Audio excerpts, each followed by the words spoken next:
Yeah, no, and 2 points to that. One is I love the analogy of cars because that's what I use with our people, with people I work with, because it resonates, right? So I tell them there's certain things under the hood that any car needs, right? So it's oil, gas, tires, brakes. And someone recently, smart ass was like, well, I have an electric. All right, well, take one of those things out. You still need brakes, you still need tires. And those are some fundamental components. So that's like eating healthy, that's working out, that's hormones, in my opinion. But then you can go onto a car lot and what kind of car do you want, right? And that's based on capitalism, based on finances. Where yeah, I would love to have a Lamborghini, drive it around, but can I? No. And so Mercedes is my thing, right? Whatever car you are. But as it relates to aging, we in health, these are the two things that like I think we need a fundamental change, just like you brought up. With aging, it's like saying, "Yeah, I can afford or I want to or I live a life of a Ferrari, but my car's a beat up car. I have it taped up. And it's okay because it's still going, right? Well, if you're in that part of your life, fine, right? You have a car, you need a vehicle. Same with gas, right? The orange light comes on, that means you have 25 miles. But if you're a high performing machine, they tell you don't keep it at 25. But somehow we allow that to happen in our health and in our lives. Partly is our mistake as healthcare providers because we love to tell people that suboptimal is perfect. You're just aging. That's fine to be suboptimal because you're getting older.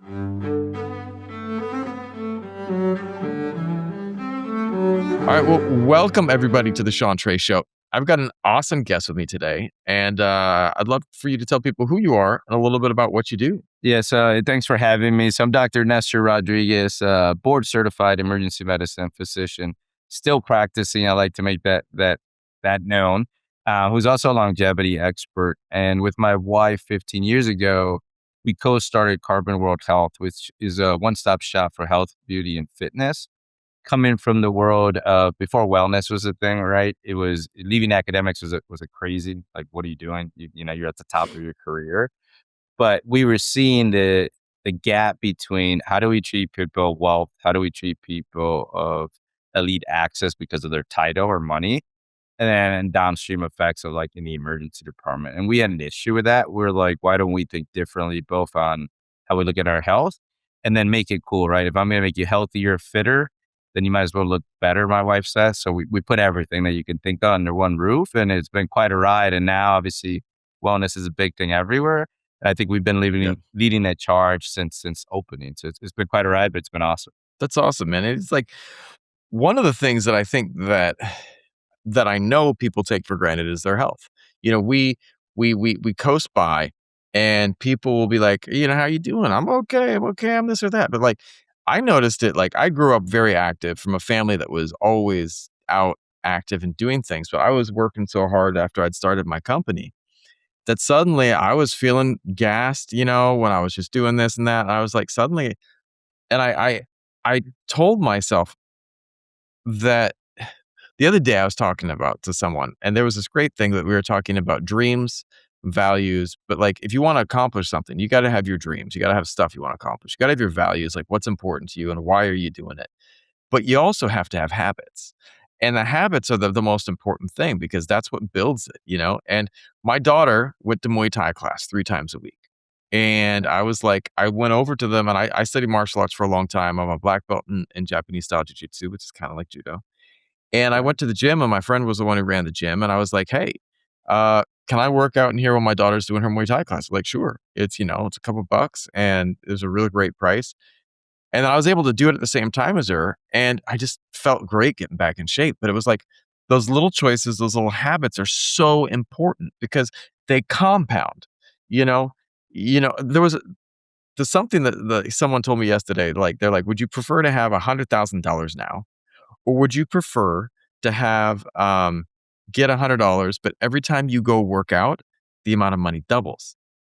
Hmm. And I was like, I had to do the math real quick because I was like, hang on, how long? I knew that doubling was going to beat out the $100,000, but I was like, but how Right. long till it beats it out? And it was like 15. But like, that's like working out, man. It's like, if you're getting in there, this compounding effect gets goes everywhere and it helps your health across the board, but you got to show up for your health. Right. Yeah. No, one of the things that we tell our clients or when I speak it's if we apply the principles we did for like your career, your relationships, or finance, and really, if we think about it, it's finance and career, right? Because we have tons of relationship problems out in the world, right? But if you look at career and finances, if we applied the same drive, the same habits, the same strategies, or sought it the same way, our health would be completely different, right? And I lived it where I was, coming from nowhere, like right, being a first generation immigrant, single parent, first one to go to high school, college, like the American dream. There was moments in my life where like health was like, hey, I'll get to it when I get to it, when you make it, right? But what does making it mean? Because it's always going to be you're going to be busy, busy. So we had to do an intentional, and more so the past year where I tore my bilateral triceps, where I literally couldn't do anything. So I went Oh, from wow. doing a million things helping people to none, where it really hit home. Where I'm like, this is crazy. Like the reason I'm able to recover was because I had my health, right? Or the reason I'm not 10 steps further back is because I've been thinking the way I've been thinking. And like, why isn't it the average person thinks that way? It's either out of fear because man, I'm too far gone, which is not the case, right? We always think that, or we don't intentionally think about it, right? And when you do, you start realizing like our clients, everything they say, they're like, man, I wish I would have done it sooner, or it's not that hard, right? Right. Because we think so extreme versus like those small little habits start building up, like you said. And then pretty soon you miss it, right? Pretty soon it's not like you're asking, what else can I do? Versus, a year ago, you're like, I can't do anything, right? So you get kind of paralyzed Right. and stuck in that realm, which for me is like education and then just showing them that people can do it. That's where you kind of move the needle. Well, and this is something that I wanted to ask you about because it's like you do see, I mean, across the board, when you're young, it's a lot easier to get into the gym. It's a lot easier to do things because you don't have all of those pressures on you, you know? And I mean, like you work with a lot of high elite performers and high achievers. Like these are people that are dealing with a lot of stress. Not that other people don't have stress, but if you're a CEO of a major company, man, you've got a lot on your plate, you know? But what's the biggest health mistake that successful people make that nobody talks about? Yeah, so one I think is so a couple of things I would say. One is like we talked about, just ignoring it, right? Just saying like when Yeah. I make it, I will start taking. But Right. as a driven person, you're never gonna make it because you're so like right. Like when they say like for me, for example, I'll retire, but not really because then I'll have some other Not ventures right. that you'll keep Right. doing, right? It's rarely the person that says I'm truly retired. The other then is ignoring the fact that you have the ability and access to people like me, right? Or programs like the ones we have, and you're ignoring. So that's where I always bring up the term insanity, right? We always look at insanity as doing the same thing, expecting different results. But insanity is also knowing what you should do and you don't do it. Right. And that's where Right. those CEOs, they know they should do it. They know they have the money, they have the means.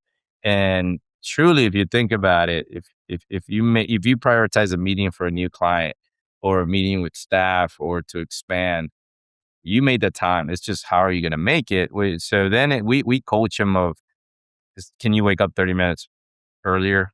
Can you stay 30 minutes? No, oh, no, I can't. Well, would you do it if I brought you a deal? Oh, yeah, I'll do it. So then it's like, well, then it's your mindset, right? That's holding you back because from a time perspective, you can. And then it's just making them feel that way. Just like you worked out, you forget because you're not in that world. But once you experience it and you feel better, then they're like, oh yeah, let me get somewhere else. What else can I do? How much time can I do? And if you look at over the past year, if you look at social media, right, or you look at the high performers and you really concentrate on what they're doing, they're being like brutally intentional about their time, Yeah. but not to make more money, brutally intentional about like incorporating health and fitness into it. And I think Yeah. that's that golden ticket for them that they're already driven, right? It's just how does their body maintain to their drive so they can achieve even more. It's like a finely tuned car. You're taking it down around the track, you know?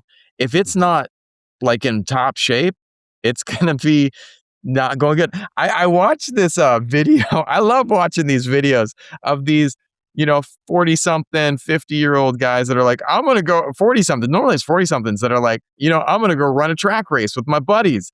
And then, dude, there's someone always pulls a Hemi, like 100% of the time. And then, like the other day, I also watched this video. I think it was Julianne Fraser, from Jamaica. It was about a year ago. This video came out, and she showed up at her son's family track meet. Like it was like a Mhm. school function, and I guess I don't know what caused it, but she ran in the parent race, and she just smoked everyone. Like everyone was just toast. What struck me is like, I mean, obviously she's an elite athlete, but people can be in better shape than they are. They can be in better health than they are. It's like, um, I feel like we have a very, and I think it's starting to change, but this very wrong view of what aging is supposed to look like. That aging needs to be. I saw this one like classmate of mine, and I'm not going to throw anybody into the bus, but like, dude looks like he's 70, Yeah. and I don't know what he went through or what's going on for him, but he looks so beat up and old. And then I have other classmates, and I think I look pretty good for 48. I'm Mhm. trying to take care of myself. I still work out Muay Thai 3 days a week. I'm in the gym, and I think that if you take care of things, they last. Your body's one Right. of them. Yeah, no, and 2 points to that. One is I love the analogy of cars because that's what I use it with our people, with people I work with, because it resonates, right? So I tell them there's certain things under the hood that any car needs, right? So it's oil, gas, tires, Right. brakes. And someone recently, smart ass was like, "Well, I have an electric." All right, well, take one of those things out. You still need brakes, you still need tires. And those are some fundamental components. So that's like eating healthy, that's working out, that's hormones, in my opinion. But then you can go onto a car lot and what kind of car do you want, right? And that's based on capitalism, based on finances. Where yeah, I would love to have a Lamborghini, drive it around, but can I? No. And so Mercedes is my thing, right? Whatever car you are. But as it relates to aging, we in health, these are the two things that like I think we need a fundamental change, just like you brought up. With aging, it's like saying, "Yeah, I can afford or I want to, or I live a life of a Ferrari, but my car's a beat up car. I have it taped up. And it's okay because it's still going, right? Well, if you're in that part of your life, fine, right? You have a car, you need a vehicle. Yeah. Same with gas, right? The orange light comes on, that means you have 25 miles. But if you're a high Yeah. performing machine, they tell you don't keep it at 25. But somehow we allow that to happen in our health and in our lives. Partly is our mistake as healthcare providers because we love to tell people that suboptimal is perfect. You're just aging. That's fine to be Right. suboptimal because you're getting older. But we don't do that financially. We don't do that career wise. We're not saying, Sean, you're 48. You know, you should be broke right now. It's okay that your bank account's getting less. I'm like, hey, it's okay that like your business sucks now because you're just getting older. Right. That makes Right. no sense when you relate it that None. way. And the other, then it becomes this aging gracefully. Well, why do we work so hard to retire is to be able to experience things in life. And if you're not able Yeah. to do that stuff, then what's the point, right? So I think when we say no aging, I just want to get old, it's almost an excuse that we give ourselves to allow us again to be suboptimal. And that suboptimization in health is what I think is holding us back. I always relate that to think of supplements and medicines, right? When they're both, you're taking something. It's not like a supplement you're eating a plant, right? You can sit here and argue and say, well, one's a FDA deal and then isn't, or one's natural. And like nothing's natural if you're not just eating it. Like it's still being Right. manipulated into a capsule, it's still manipulated into a powder, into a medication.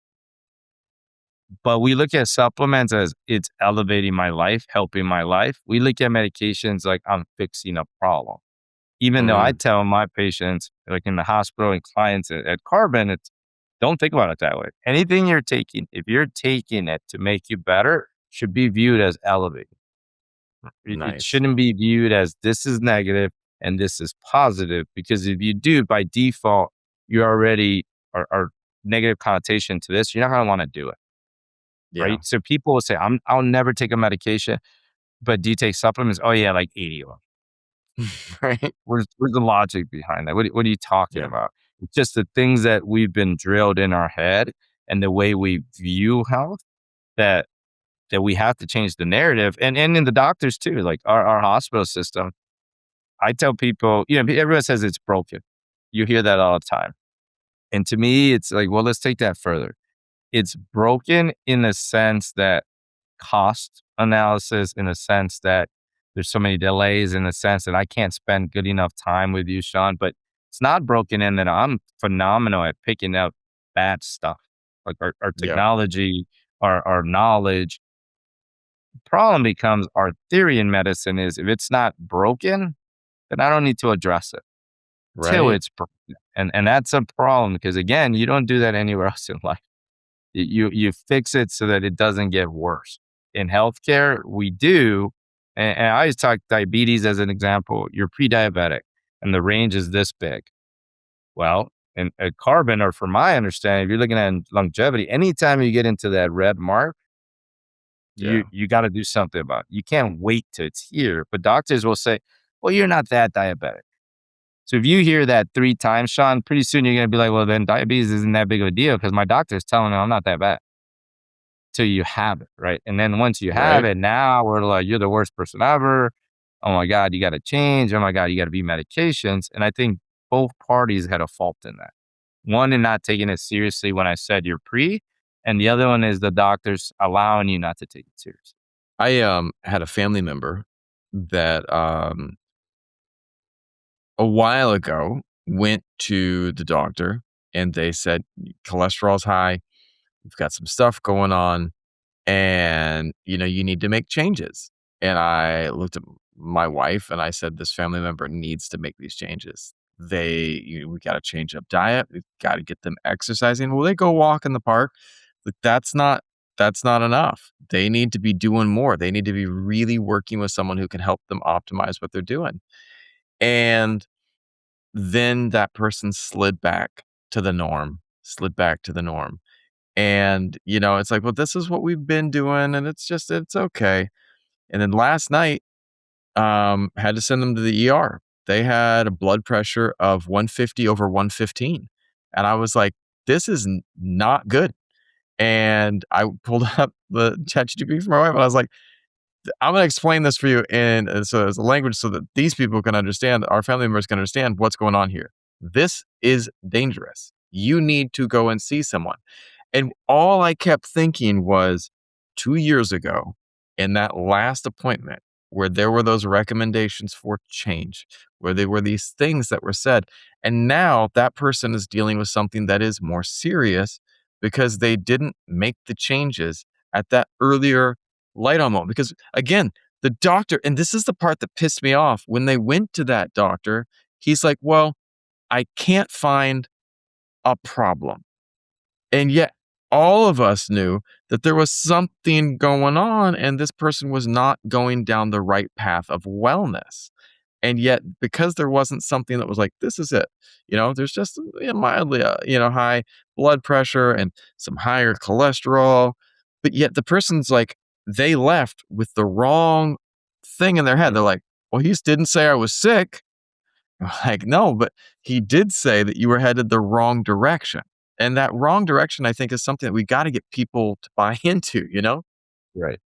Yeah, no, that's exactly it. Like when I speak to doctors or colleagues, it's the wordsmithing. Longer that we have to change how we think, and we have to change how we make these pre or prevention as serious as like you have a disease.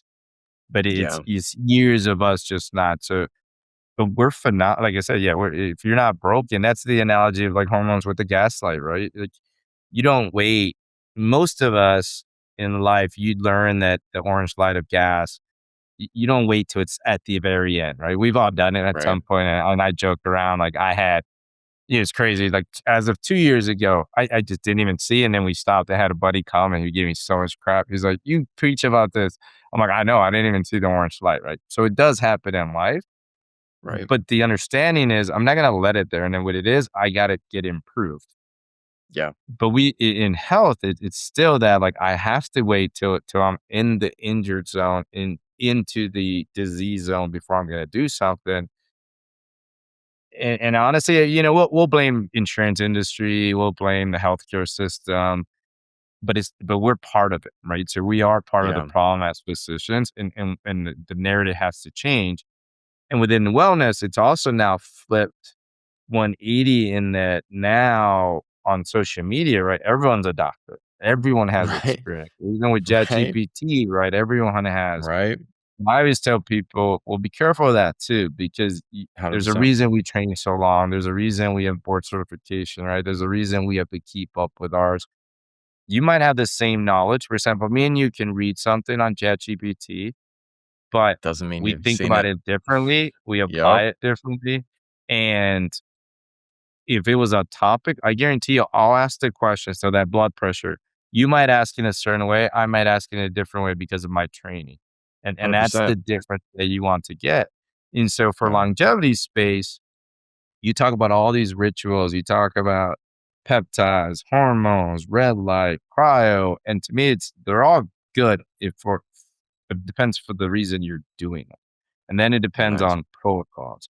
And that's where being able to talk to someone is the guiding principle because you're gonna see is it doable, right? And or financially, like all this stuff is expensive at times.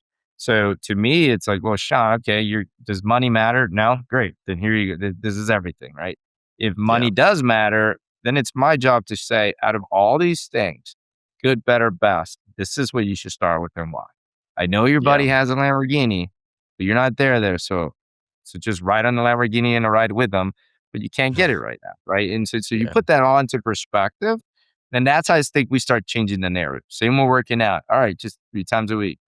Well, walking, okay, but I need you to do a little bit more, right? And then it becomes like, man, this is cool.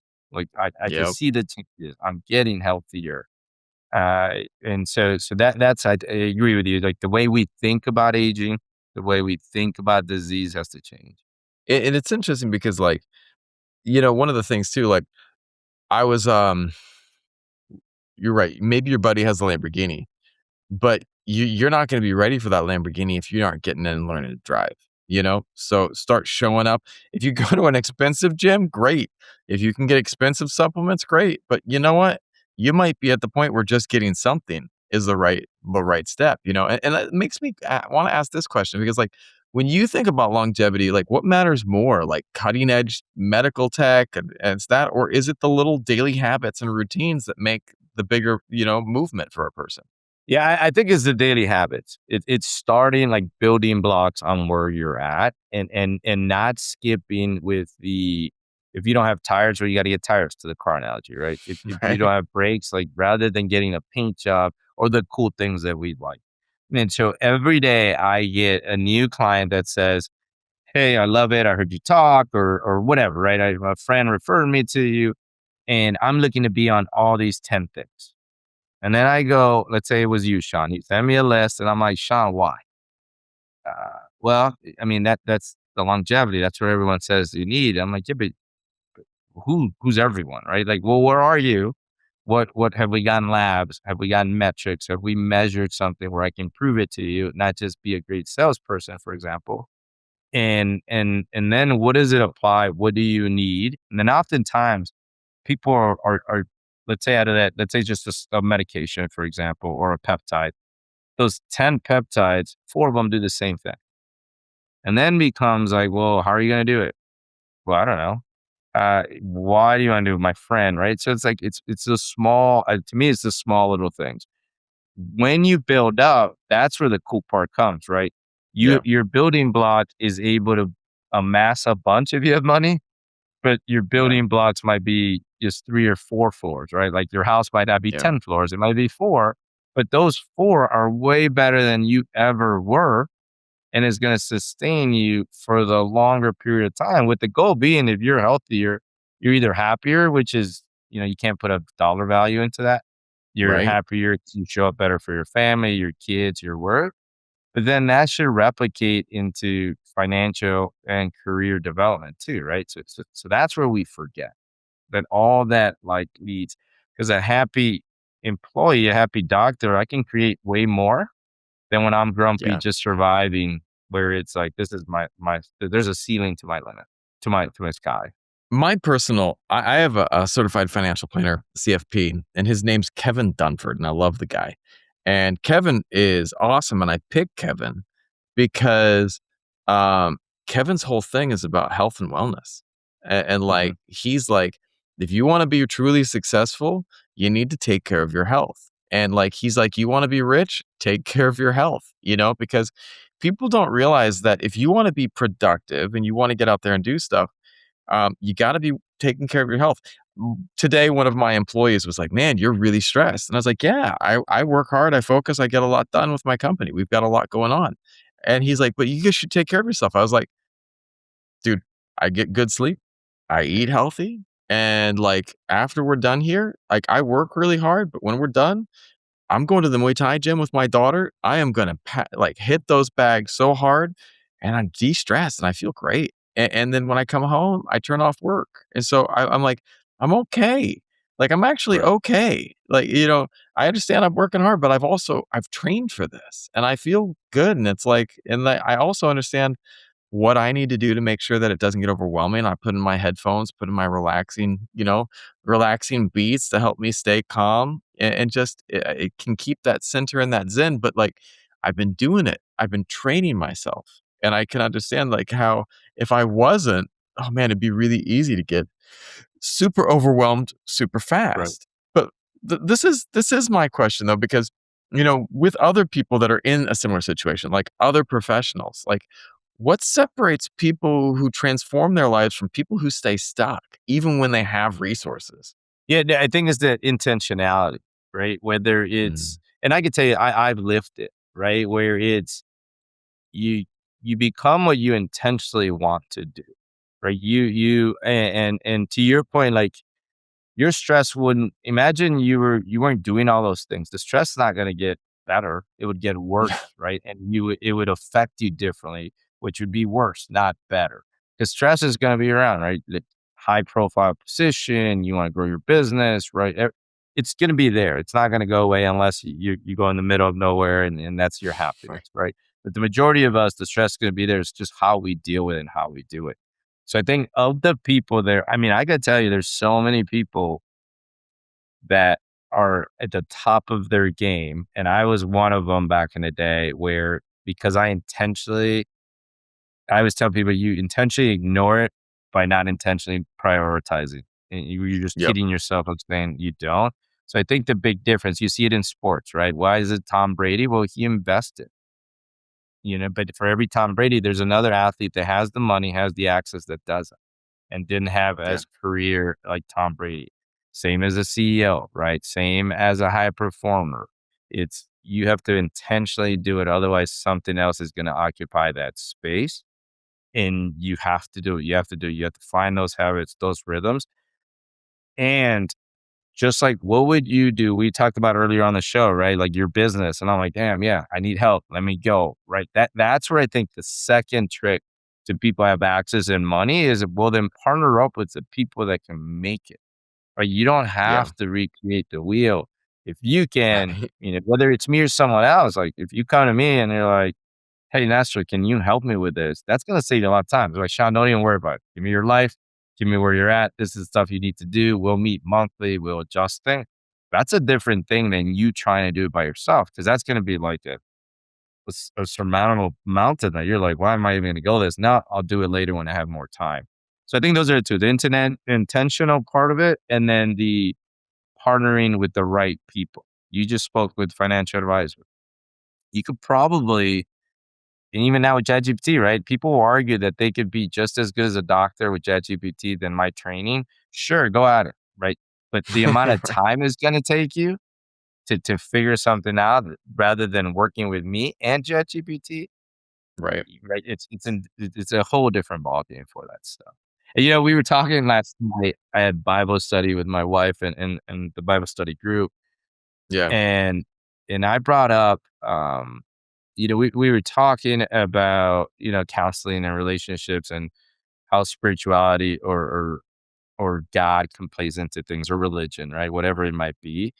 And I brought up, it's crazy, like, oh, the word obedience, the word of sinless versus sinless. Like just Mhm. wordsmithing could change someone's mentality. And what dawned on me was like, man, we have, and I'll tell you why it relates to health in that think of marital problems. If you go to a counselor for a marital problem, you always usually come out pissed off because you're Mhm. arguing, it's logical. But then when you take the logic out and you're like, okay, what is the correct thing? Or some other higher power that's helping, and in my case, is God, then it becomes like, am I trying to be right or am I trying to be better? Right? So with Mm. health, am I trying to argue with health or am I applying it for me? Am I trying to say I'm better than someone else? Look, I look better. Hey, I'm not as bad as that person. Well, that's the wrong thinking. If the goal is to be healthy and to be healthy, to be the best version of myself, then who do I have to surround myself with? Who do I have to partner with so I could achieve that goal? Same in that counseling. I told my pastor, I'm like, why isn't there more counselors that bring God into it? Because well, what do we do with my wife? You know, he'd bring, well, God says this. We're like, what are we gonna do? Argue with God? I can argue with my wife left and right, right? But when it's like Yeah. God wants you guys to get better, now you're like, ooh, okay, let's think about it Mhm. different, right? So it's the same with health. Like if you want to do it for your kids, you want to do it for your wife, whatever it is, don't just think about yourself. That narrative stops changing. Well, this is again, it comes back to what I was talking about earlier. You gotta have those 3 things. You have to have your dreams, what is it that you wanna be achieving? You gotta have your values, And, like, for Hmm. me, I've been reading Simon Sinek's Start With Why, and I love that book, and I reread it a lot. But, for me, my core why that I'm doing all of this stuff is to try to make this world a little bit better place for my daughter upstairs. I feel like we can have a part in doing that and in shaping the world in a way that people, if I can, this conversation, maybe it goes out there and one person hears this, a father, and that father Hmm. sits there and says, you know what? I don't want to be that guy. I want to be there for my daughter too. And they make a difference. And because they get back in shape, they're able to go and maybe work longer and they can mentor another person and like change the world in a better way. But if you're, getting sidelined and dealing with a lot of problems, it's hard to help other people. I make this example for financial health. Like, say you're driving down the street and you see a person who's, down on their luck, and you wanna go in and get some money out and help them. It's hard to do it. There was a wild video that I saw, a while back, and it was a mother who was not in the greatest of shape. And I remember watching this video, and it's like a closed circuit television, like a camera that's just sitting out, and the mom falls down, and the baby stroller starts rolling into the street, but she was unable to get up and chase after it. And finally, a stranger had to run out, and it was just so heartbreaking to see her struggle to try to get up, but her knee went out or something. If you're not taking care of yourself, it's hard to take care of someone else, And I mean, for me, that's where the values comes in. And then, getting back into those habits, you have to have all of those. You have to have whatever it is that is driving you, your dreams, your morals, and your belief in a higher purpose, and then you combine that, But I think that we live in a society that is very much focused on success, and social media um, is not helping. Like, and that's one of the Yeah. reasons too. I love putting out good content on social media to try to balance out the chaos because there's a lot of noise. But many people chase success, but sacrifice their health in the process. And this is something that's modeled for us, the hustle culture. And I got to talk Right. to a great guy, Kevin Stark, the other day, former Navy SEAL, and he works with men talking about how, like, you don't need to try to knock down every wall. Sometimes you need to slow down and rest. It's about balance. But, how do you define a truly successful life at this point in time, as it regards to health and wellness? Yeah, so that's a great question, and one that I was gonna as you spoke about that scenario, right? I think the when we look at the culture we have, it is a hustle culture, right? So it's a lot of times, and I'll tell you, growing up the way I did, I that was a chip in the shoulder, right? I was an immigrant. Well, immigrants suck. Well, I'll show you. I'm a Mhm. first generation. high school and college. Well, I'll show you that I could achieve. And I went to Yale for undergrad. I didn't have any, I was on welfare. Well, I'll show you I can make money, right? So you have this like go, go, go mentality, but you also soon have to realize that that's going to fuel you to an X. But after you achieve the X and you don't realize, if you don't recognize that you achieved the X, that same attitude might then make you crash, might make you then want more because there's always going to be prettier, there's always going to be richer, there's always going to be more successful, right? And so to your point of like, then at some point you have to be, what is success for you? So for me, in this point in my life, is as I get older, people are saying, "Hey, you look younger." As I Mm, get older, my health scores, like my metrics, my labs, my hormones, my VO2 max, there's a bunch of data there is getting biologically younger without being crazy, right? Or overdoing it. And then I'm actually showing up in my most stressful points of my career better for my wife, better for my kids, better for my community. So to me, that's success where it's like, man, I could do it all and I feel great doing it. Not where it's at an expense. Cause there's been moments in my life where, hey guys, like Sean, you just bear with me, man. As soon as I make it here, I'm gonna come back and our friendship's gonna be awesome, right? Because it's not part of it. And so to me, it's that where you talk about work life balance, and I'm always like, what does that mean? Like, is it just an hour thing? Is it a time thing?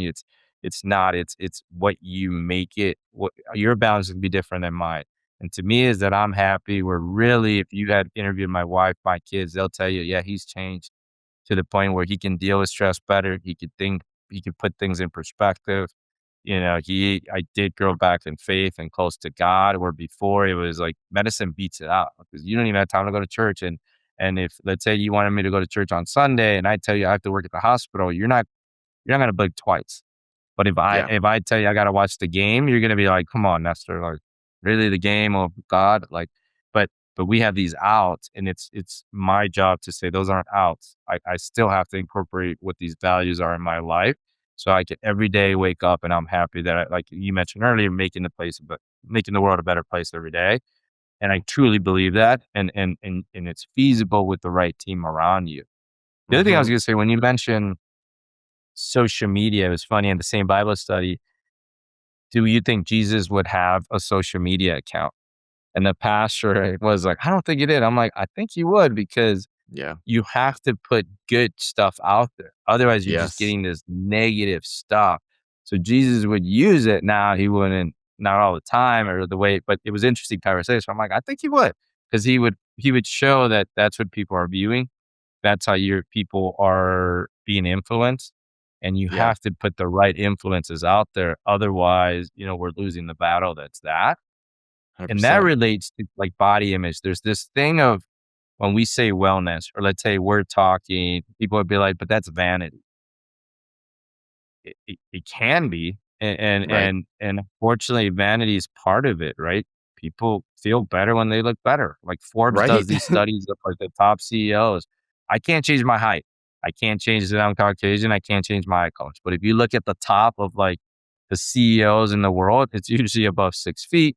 It tends to be Caucasians, males, right? These metrics that are like, well, I can't change those, but I can change all the other ones, which is relating Right. to health, having religion, whatever it might be. So you have to be upfront. And then Yeah. it becomes this body image issue. But I never said you have to get to a certain body. Like, right? That's Yeah. how we're taking what we're saying. It's just no. What is healthy for you for the things you do? And that's mobility without getting hurt, right? That's Mm. showing up when you're tired, as dealing with stress better. That's not being on medications that you could have prevented for being and being on medications because you want to continue better. Those are the Yeah. different themes rather than the excuses we just jump to. It was like, well, but it's not about looking good. That's fine. But I guarantee you, if you feel better and you look better to yourself, you're going to be in a better place. I don't care who Yes. tells you that it's not. And if you're able to move, you're able to feel healthier, you're going to be better for everyone. Right. So Right. we have to call out those elephant in the rooms and say again, why are we putting all these barriers to ourselves? And it's out of fear. And if you meet with the right people, right? That's what people tell me. They're like, man, why? I love how you talk to me. I love like because it shows I care. Unfortunately, Right. sometimes you don't, and then now, or you had a bad interaction, then you turn that whole like corner of life, and you ignore it because you're like, now I had that one interaction with that doctor. He was a dick. He was horrible. Whatever. Well, yeah, but there's like that in every industry, right? It's like don't let that deter you from wanting to be better and doing better. Right. Well, let me ask you this. I 100% agree, man. Just because it's like you have one bad interaction does shouldn't turn you off from everything, you know? And you got to go to the source. But like, let me ask you this because it's still the beginning of the year. People are still getting their New Year's resolutions out there. And for someone who wants to take control of their health in 2026 without getting lost in all of the gadgets, supplements, and conflicting advice, where should they start right now? So one is looking at the doing short intervals. So I always tell people in 6 months, what is different? And shoot the Mm, stars. Like, well, what's the goal? What is that? Because it's going to be different for everyone. Not what social media says, right? So you might, Sean, you right. might be like, I want a six pack. I might be like, I don't care about a six pack. I want to be able to move, right? Whatever that Yeah. 6 month period is one thing. Being realistic or asking your significant other, your friends, like, what is it? And what I mean by that, I always start lectures. Sometimes I'm like, all right, pick out your phones, look at the last text message that was meaningful. What if I called them today? And let's say, Mm, Sean, your wife or your daughter. I don't know what your daughter is, but let's say your wife. I called her today and I said, Sean's in the emergency room. He just collapsed. Would that person say, yeah, damn, I knew it? Or would, outside of the shock of that, obviously you're in the emergency department, would your wife be like, well, that's crazy. I don't know how? Or would she be like, yeah, I kinda saw that coming, and that should be a red flag, right. right? So, like, within that framework, what can you do? And then the next is pairing up, whether it's with us, with someone else that can walk you and have you ask those questions, not because you're gonna be on medications, not because you're gonna be on hormones, not because it's just to have that conversation to give you that roadmap because you are gonna put so many stops to that roadmap, you're gonna put in so many excuses, or you don't even know what that roadmap looks like, so you're gonna say it's hard versus partnering with someone that shows you. So what we do every year, I'm not a big New Year's resolutions, but my wife, what we do is we take quarter at a time. And we put for the year what we did, what's our BHAV, right? Big, hairy, audacious goal. And we're like, pick one or two. The other way, so we picked them. And then the way that we know that we're gonna go through it, it's like, okay, now what is when we're sitting here 2027, what has to have happened in 2026 to say you had a great year? Different question, same kind of thing, and see what Mhm. we put. Now we're like, that seems daunting, right? You can make the excuse of like, well, I have 9 more months, 10 more months, 11 more months, like, right, whatever excuse you want to do. But then if you break down to quarter, what's one habit that I want to measure this quarter? And for us, it was like, we want you know, make it bang for a buck. And we're like, let's work. We both work out 5 to 6 times a week. Let's try to do 4 of the times we work together, and that's bonding time. Sweet. Let's do Nice. it. Right. For someone, it might be that. The other was, all right, every quarter, let's one of us plan a date that the other person, but we have to do something new. Then you start looking Yeah. at, I forgot where I got this from, but then you start looking where at the end of the year, if you did that every quarter, you have 4 new habits you created. You have Yeah. 4 or 5 new experiences that you did. Then it doesn't seem daunting, right? So, but it Right. starts with, let me sit down with someone that can help me create this. Help me ask the questions Yeah. that I don't want to ask myself. And then you start looking at, okay, which ones do you need? How do you do it? And that's what I would tell people. It's always like sit in front of us.